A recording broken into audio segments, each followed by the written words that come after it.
19 San Pedro High School students along with this reporter were engaged in a 3-day exercise to learn the basics in search and rescue first aid responders course.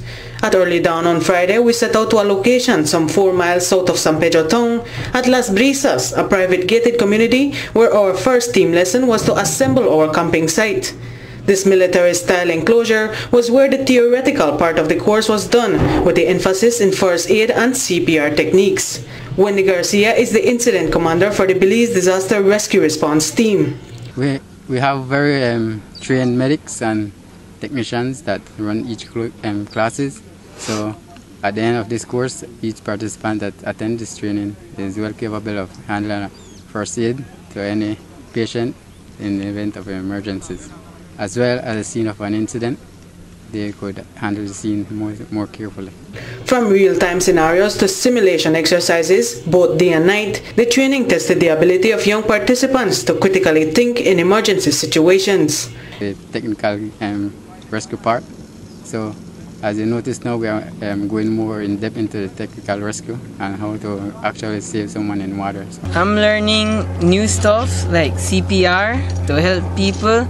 And most importantly, that a team is not made by one man but by many. According to the District Emergency Coordinator for Rural South, Jeremy Agustin, the overall consensus of the training was a series of simple and in some cases, potentially life-saving techniques that an individual can be trained to perform with minimal equipment. They did well. They met the expectations of the instructors. And it is with the hope that they will be able to step up, as I've mentioned before, to level 1.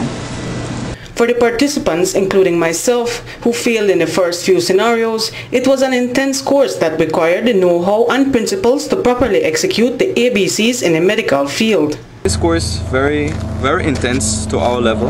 The instructors are quite demanding. They're really good to work with, right? So we just hope there are more courses like this.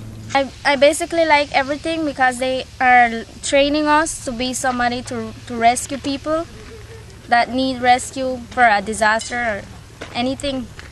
You believe you acquired the skills to perhaps save somebody's life? Well, I believe that I'm capable of trying to save somebody's life, but it's pretty easy. Why is it that you decided to join this program?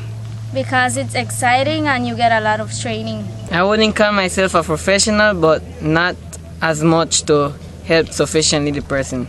After failed attempts, a few impromptu scenarios to test the level of skills in the first aid was executed by the BDART facilitators. Augustine says that the training does not end there, as another level of training will be carried out in the next few months.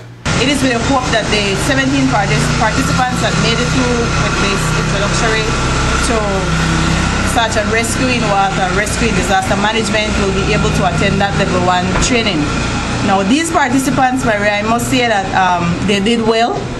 They met the expectations of the instructors, and it is with the hope that they will be able to step up, as I've mentioned before, to level 1.